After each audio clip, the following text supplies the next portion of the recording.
Hello students, I am Geetanjali. आज हम discuss कर रहे हैं डिसोसिएटिव डिसऑर्डर्स।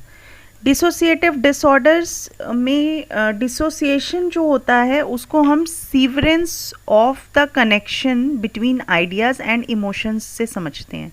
डिसोसिएशन जो होता है basically it involves feeling of unreality, estrangement, depersonalization and sometimes a loss or shift of identity. Dissociation में अनरियलिटी की फीलिंग आती है, पर्सन खुद को डीपर्सनलाइज फील करता है और कई बार ऐसा लगता है कि उसकी आइडेंटिटी ही चेंज हो गई है। कई बार टेम्परेरी ऑल्ट्रेशंस होता है कॉन्शियसनेस में, जिसकी वजह से उसको पेनफुल एक्सपीरियंसेस भी फेस करने पड़ते हैं, जिसको हम डिसोसिएटिव डिसऑर्डर बोल देते हैं। कंडीशंस कौन कौन सी आती हैं इसमें? Dissociative amnesia, dissociative identity disorder, depersonalisation या डीरियलाइजेशन डिसऑर्डर। इसमें भी हम तीन चीज़ें समझेंगे। Dissociative amnesia, amnesia is basically forgetfulness, तो इसमें एक्सटेंसिव सेलेक्टिव मेमोरी लॉस हो जाता है जिसका कोई ऑर्गेनिक कॉज नहीं होता है, यानी कि हेड इंजरी। कुछ लोगों को कुछ भी याद नहीं रहता अपने पास्ट के बारे में, हालांकि कोई हेड इंजरी की हिस्ट्री नहीं होती है, but others can no longer recall specific events. कुछ लोगों को याद नहीं रख पाते हैं, कुछ चीज़ों को, कुछ ऑब्जेक्ट्स को, और उनकी जो मेमोरी होती है दूसरे इवेंट्स की वो इंटैक्ट होती है, बट पर्टिकुलरली कुछ चीज़ों को वो याद नहीं रख पाते हैं। जो डिसोसिएटिव एमनीजिया होता है उसका एक पार्ट होता है डिसोसिएटिव फ्यूज। इसमें असेंशियल फीचर क्या है कि एक कोई अनएक्सपेक्टेड ट्रैवल हुआ आपका घर से या वर्क प्लेस से दूर, तो आपने एज्यूम की एक नई आइडेंटिटी और आप अनेबल हो उस आइडेंटिटी को रिकॉल करने में, तो उस कंडीशन को हम डिसोसिएटिव फ्यूज बोल देते हैं। फ्यूज का मतलब यूजुअली जो पर्सन है वो एकदम से जैसे नींद से जागते हैं ऐसे उठेगा और उसको कोई मेमोरी नहीं होगी पर्टिकुलरली उन इवेंट्स की। Then comes DID, dissociative identity disorder. इसमें मल्टीपल पर्सनैलिटी से रिलेट करते हैं, इसमें मोस्ट ड्रामेटिक फॉर्म मानते हैं हम इसको डिसोसिएटिव डिसऑर्डर की, और ये एसोसिएटेड होता है ट्रॉमेटिक एक्सपीरियंसेस चाइल्डहुड में। तो जो पर्सन होता है वो एज्यूम करता है ऑल्टरनेट पर्सनैलिटीज दैट मे और may not be aware of each other. तो पर्सन जो होता है उसकी कई पर्सनैलिटीज़ में वो अपने आप को फील करता है, हालांकि वो खुद उसके बारे में कई बार अवेयर नहीं होता। डीपर्सनलाइजेशन, डीरियलाइजेशन डिसऑर्डर, इसमें ड्रीम लाइक स्टेट होती है जिसमें पर्सन जो होता है उसको एक sense of being separation from both self and from reality होता है। डीपर्सनलाइजेशन में वो खुद को रियलिटी से परे मानता है और चेंज हो जाता है उसका खुद का परसेप्शन, और पर्सन की जो सेंस ऑफ रियलिटी होती है वो या तो कुछ टाइम के लिए चली जाती है या फिर चेंज हो जाती है। फिर आते हैं डिप्रेसिव डिसऑर्डर। अब डिप्रेशन इज़ व्हाट, जब मेंटल डिसऑर्डर्स ज़्यादा प्रिवेलेंट फॉर्म में हो जाते हैं तो डिप्रेशन में कन्वर्ट हो जाते हैं, और इसमें नेगेटिव मूड्स और बिहेवियरल चेंजेस ज़्यादा आते हैं। डिप्रेशन जो है ये रेफर करता है सिम्टम और a disorder. In day to day life we often use the term depression to refer to normal feelings after a significant loss, such as कभी ब्रेकअप हो जाता है रिलेशनशिप का या फिर फेल्योर हो जाता है सिग्निफिकेंट गोल का। मेजर डिप्रेसिव डिसऑर्डर ये डिफाइन किया जाता है as a period of depressed mood and or loss of interest or pleasure in most activities together with other symptoms which may include change in body weight। अब ये जो major depressive disorder है इसमें जो period है depressive mood का या depressed mood का, लॉस ऑफ इंटरेस्ट होना, प्लेजर होना, कुछ लॉस ऑफ प्लेजर होना कुछ एक्टिविटीज़ में, ये सारे सिम्टम्स कंबाइन कर जाते हैं, और इसमें बॉडी वेट चेंज होना, कांस्टेंट स्लीप प्रॉब्लम रहना, ये सब चीज़ें, एजिटेशन, बिहेवियर स्लो हो जाना, डेथ के थॉट्स आना, ये सब बहुत प्रोमिनेंट हो जाता है। कुछ फैक्टर्स जो प्रीडिस्पोज करते हैं डिप्रेशन के लिए, जैसे कि जेनेटिक मेकअप, हेरिडिटी जो होता है वो इम्पॉर्टेंट रिस्क फैक्टर होता है ज़्यादातर डिप्रेशन के केसेस में और डिप्रेसिव डिसऑर्डर में, और एज जो है वो भी एक रिस्क फैक्टर है। जैसे वुमेन जो होती हैं, the women are at more risk for depression during young adulthood, while for men the risk is highest in early middle age. अब जेंडर जो है ये भी बहुत इंपॉर्टेंट रोल प्ले करता है। जैसे वुमेन जो होती हैं वो मेल्स के कंपैरिजन में ज़्यादा प्रोन होती हैं डिप्रेसिव डिसऑर्डर के लिए। फिर आते हैं bipolar and related disorders. Bipolar 1 disorder जो होता है इसमें मेनिया और डिप्रेशन दोनों आता है जो साइड बाय साइड प्रेजेंट होते हैं, और कई बार ये इंटरप्ट भी करते हैं पीरियड्स ऑफ नॉर्मल मूड के। मेनिक एपिसोड्स जो होते हैं वो कभी कभी अचानक से अपीयर होते हैं and they usually alternate with depression. Bipolar mood disorders जो होते हैं उनको हम पहले मेनिक डिप्रेसिव डिसऑर्डर्स भी बोलते थे, लेकिन अब उसको बायपोलर मूड डिसऑर्डर के नाम से जाना जाता है। और इसके बायपोलर और रिलेटेड डिसऑर्डर मूड के जो एग्जाम्पल हैं उसमें bipolar 1 disorder, bipolar 2 disorder and cyclothymic disorder 3 आते हैं। Every suicide is a misfortune. तो सुसाइड कब होता है कि suicide is a result of complex interface of biological, genetic, psychological, sociological, cultural and environmental factor. जब ये सारे फैक्टर्स कहीं ना कहीं कंबाइन होकर किसी पर्सन को डिप्रेशन की तरफ ले जाते हैं तो ultimately they can result in suicide also. और कुछ अदर रिस्क फैक्टर्स जो होते हैं जैसे कि मेंटल डिसऑर्डर है, स्पेशली डिप्रेशन हुआ, या फिर अल्कोहल यूज स्टार्ट कर दिया पर्सन ने, कुछ नेचुरल डिसास्टर फेस किया या वायलेंस फेस की, एब्यूज़ फेस किया, तो ये सारी चीज़ें हैं जो कॉज करती हैं सुसाइडल अटेम्प्ट। सुसाइडल बिहेवियर जो होते हैं it indicates difficulties in problem solving, stress management and emotional expression. Suicidal thoughts जो होते हैं it leads to suicidal action only when acting on these thoughts seems to be the only way out of a person's difficulty. जब at last person feels कि मेरे पास और कोई चारा नहीं है to attempt in spite of attempting suicide, तब ये थॉट्स जो होते हैं ये फाइनली सुसाइड में the person takes the step of suicide. And ये जो थॉट्स होते हैं these are heightened under acute emotional and other distress. Stigma surrounding suicide continues despite recent advances in research in this field. अभी भी कुछ पुरानी सोच, पुराने थॉट्स चल रहे हैं इस सुसाइडल अटेम्प्ट्स के रिगार्डिंग, ऑल्दो एडवांसमेंट हो चुका है रिसर्च में, बट अभी भी कुछ केसेस जो हैं वो स्टिग्मा में ही हैं। देयरफॉर इम्प्रूविंग आइडेंटिफिकेशन, हम कैसे हेल्प कर सकते हैं, इसको प्रिवेंट कैसे कर सकते हैं, आइडेंटिफिकेशन इम्प्रूव करके, यानी कि पहचान करके किस केस को हेल्प की ज़रूरत है, किस पर्सन को हेल्प की ज़रूरत है, रेफरल देके उनको या फिर मैनेज करके उनका बिहेवियर, ताकि वो सुसाइड से बचाया जा सके। We need to identify vulnerability कितनी ज़्यादा है। अगर कोई कंटिन्यूस डिप्रेशन में है तो पॉसिबिलिटी हो जाती है कि एट लास्ट सुसाइडल अटेम्प्ट हो सकता है, तो हमें वल्नरेबल केसेस को भी पहचानने की ज़रूरत है। सुसाइड्स प्रिवेंटेबल होते हैं और कॉम्प्रिहेंसिव मल्टी सेक्टोरल अप्रोच होती है इसमें, जहाँ पे गवर्नमेंट, मीडिया, सिविल सोसाइटी बहुत इंपॉर्टेंट रोल प्ले करते हैं। कुछ मेजर्स सजेस्टेड किए गए WHO के द्वारा, जिसमें कहा गया कि limiting access to means of suicide, reporting of suicide by media in responsible way, bringing in alcohol related policies, early identification, treatment and care of people at risk। अगर हम सुसाइड के केस कम करना चाहते हैं तो हमें एक्सेस लिमिट कर देना चाहिए इन सब चीज़ों का, और suicide reporting of suicide by media in a responsible way. अगर मीडिया सुसाइड से रिलेटेड कुछ चीज़ें शो कर भी रहा है तो it should be in responsible way. Alcohol related policies बन जानी चाहिए। ट्रेनिंग हेल्थ वर्कर, उनको हेल्थ वर्कर को ट्रेनिंग देनी चाहिए कि वो असेस करें और मैनेज करें सुसाइड। उन लोगों की केयर की जानी चाहिए जिन्होंने सुसाइड ऑलरेडी अटेम्प्ट किया है, और उनको कम्युनिटी सपोर्ट भी मिलना चाहिए।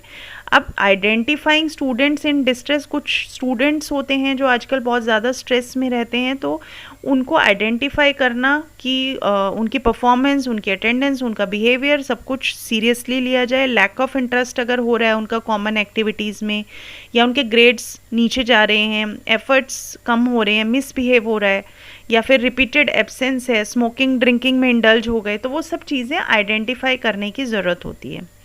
फिर हम स्ट्रेंथन कर सकते हैं स्टूडेंट की सेल्फ इस्टीम को, पॉजिटिव सेल्फ इस्टीम डेवलप करना स्टूडेंट में, उनमें स्ट्रेस कम करना, उनमें उन्हें कुछ यूज़फुलनेस बताना कि positive life experiences develop positive identity, इससे सेल्फ कॉन्फिडेंस बढ़ता है। उनको अपॉर्चुनिटीज़ देना कि वो अपना फिजिकल, सोशल और वोकेशनल स्किल्स डेवलप कर सकें। उनके साथ एक ट्रस्टफुल कम्युनिकेशन बनाना और स्टूडेंट्स को स्पेसिफिक, मेजरेबल, अचीवेबल, रेलेवेंट चीज़ें समझाना। Schizophrenia spectrum and other psychotic disorder. अब सीजोफ्रेनिया जो है ये एक ऐसी टर्म है जिसमें ग्रुप ऑफ साइकोटिक डिसऑर्डर्स आ जाते हैं, जिसमें हम personal, social, occupational, functional deterioration के बारे में बात कर रहे हैं। और ये क्यों होता है? ये डिस्टर्ब थॉट प्रोसेस की वजह से होता है। Person start perceiving things in a strange way, perceptions बनाने लगते हैं, अनयूजुअल इमोशनल स्टेट हो जाती है, मोटर एबनॉर्मलिटीज़ होने लगती हैं। ये एक काइंड ऑफ डेबिलिटेटिंग डिसऑर्डर है। अब इसमें सोशल और साइकोलॉजिकल कॉस्ट जो होती है सिजोफ्रेनिया की, वो ट्रेमेंडस होती है पेशेंट और उसकी फैमिली के लिए। सिम्टम्स क्या हैं सिजोफ्रेनिया के? पॉजिटिव सिम्टम्स की अगर बात करें तो axes of thought, emotion and behaviour, ये सब एक्सेस में होने लगता है। नेगेटिव की बात करें तो डेफिसिट हो जाता है इन सब में, और उनको कुछ साइकोमोटर सिम्टम्स भी आने लगते हैं। पॉजिटिव सिम्टम्स जो होते हैं वो पैथोलॉजिकल एक्सेसेस या बिजेयर एडिशंस हो जाता है पर्सन के बिहेवियर में, जैसे उसको डिल्यूजन्स होने लगते हैं, उसकी थिंकिंग डिसऑर्गेनाइज हो जाती है, स्पीच पर असर पड़ने लगता है, उसको हेलुसिनेशन होने लगता है कि मेरे आसपास कुछ है, परसीव करने लगता है वो चीज़ों को। अब कई लोग जो होते हैं उनको डिल्यूजन होता है। अब डिल्यूजन क्या है? एक तरीके का फॉल्स बिलीफ है जो कि इनएडिक्वेट ग्राउंड्स पर होता है और इसमें रेशनल आर्ग्यूमेंट होता है, कोई रियलिटी नहीं होती। डिल्यूजन ऑफ परसिक्यूशन जो है ये मोस्ट कॉमन होता है सिजोफ्रेनिया में।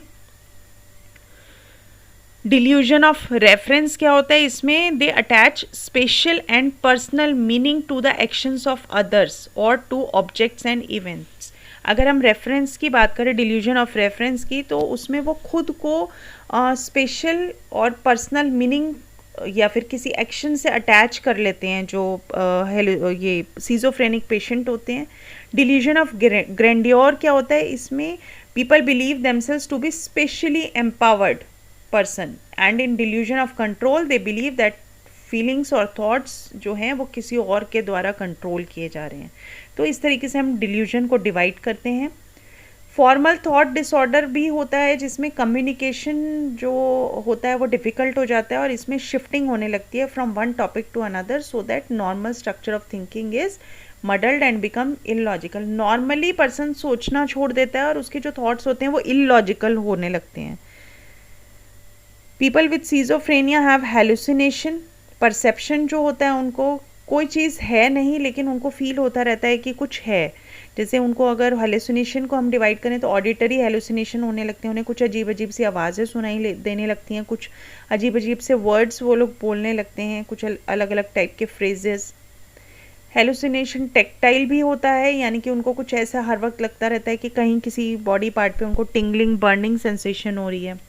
सोमैटिक हेलुसिनेशन होता है जिसमें बॉडी में ऐसी फीलिंग आती है कि जैसे स्नेक चल रहा है।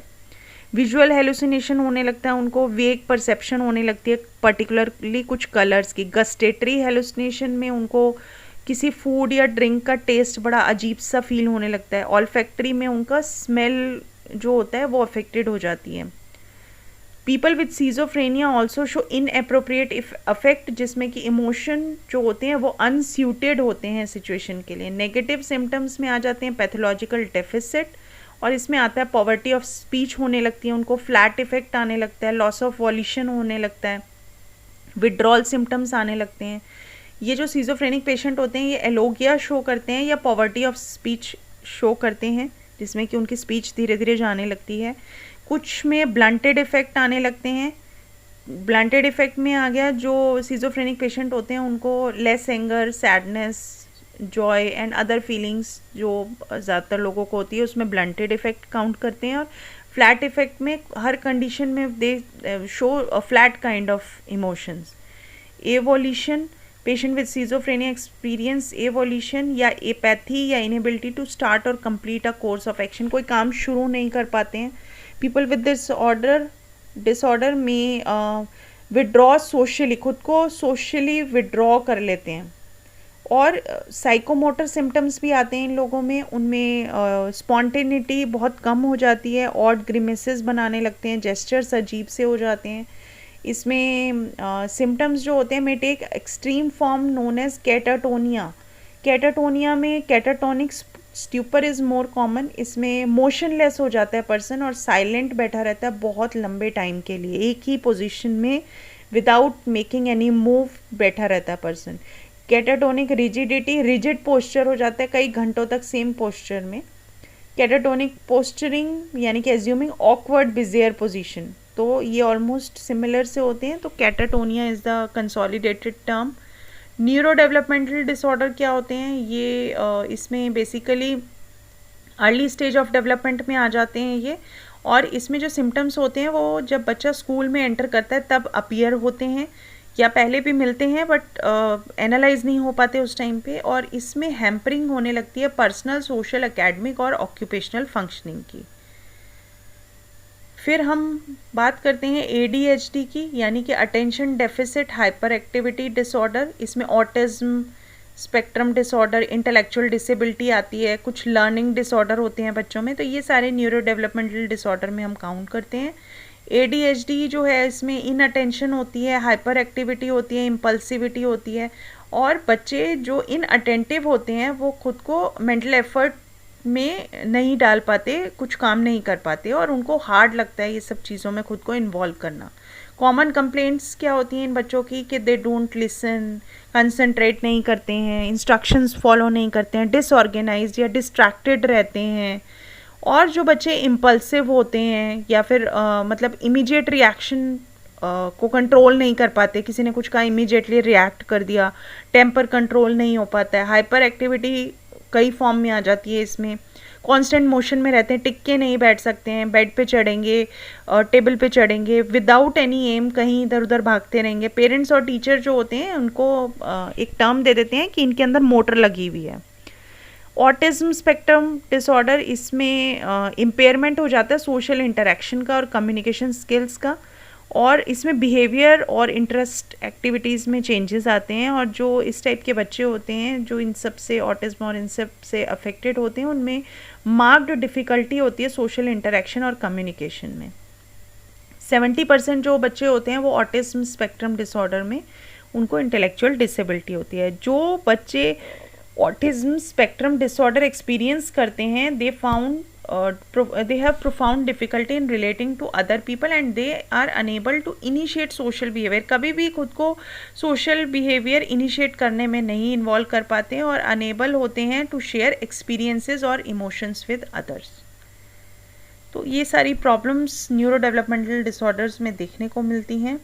इंटेलेक्चुअल डिसेबिलिटी आता है, इसमें बिलो एवरेज इंटेलेक्चुअल फंक्शनिंग होती है, यानी कि IQ जो होता है अप्रॉक्सीमेटली या तो 70 होता है या उससे नीचे होता है, और डेफिसिट्स और इम्पेयरमेंट आते हैं एडेप्टिव बिहेवियर में, यानी कि एरिया ऑफ कम्युनिकेशन में, सेल्फ केयर में, होम लिविंग में, इन सब में बच्चे को प्रॉब्लम आती है, और ये 18 ईयर्स ऑफ एज से पहले पता चल जाता है। स्पेसिफिक लर्निंग डिसऑर्डर में individual experience difficulty in perceiving और processing information efficiently and accurately. तो पर्सन जो है वो किसी भी इंफॉर्मेशन को अच्छे से परसीव नहीं कर पाता और प्रोसेस नहीं कर पाता इंफॉर्मेशन को accurately. Individuals may be able to reach acceptable performance levels with additional inputs and efforts. फिर आता है disruptive impulse control and conduct disorder. इसमें आ जाता है ऑपोजिशनल डिफाइंट डिसऑर्डर ODCD, या फिर children with oppositional defiant disorder जिसको हम ODD भी बोल देते हैं। It display basically as inappropriate amount of stubbornness. Age के हिसाब से स्टबर्नेस बहुत ज़्यादा होती है, इनअप्रोप्रिएट होती है, इरिटेबल बिहेवियर होता है। तो ये सारी चीज़ें बच्चों में देखने को मिलती हैं। खुद को individuals with ODD do not see themselves as angry. उन्हें खुद को ऐसा फील नहीं होता कि वो एंग्री रहते हैं, बट उनका बिहेवियर चेंज होता है। Term conduct disorder and anti social behaviour जो होते हैं, ये एज इन अप्रोप्रिएट एक्शंस होते हैं और एटीट्यूड्स होते हैं जो वायलेट करते हैं फैमिली की एक्सपेक्टेशन को, सोसाइटी के नॉर्म्स ये लोग ब्रेक करते हैं, और पर्सनल और प्रॉपर्टी राइट्स भी अफेक्ट करते हैं। Then children show many different types of aggressive behaviour, जैसे कि वर्बल एग्रेशन शो करते हैं बच्चे। वर्बल एग्रेशन में किसी का गलत तरीके से नाम बुलाना, फिजिकल एग्रेशन किसी को मार पिटाई कर दी, हॉस्टाइल एग्रेशन जिसमें कि इन्फ्लिक्टिंग या फिर इंजरी कर दी किसी को। प्रोएक्टिव एग्रेशन जिसमें डोमिनेशन और बुलिंग आता है। फिर आते हैं फीडिंग एंड ईटिंग डिसऑर्डर।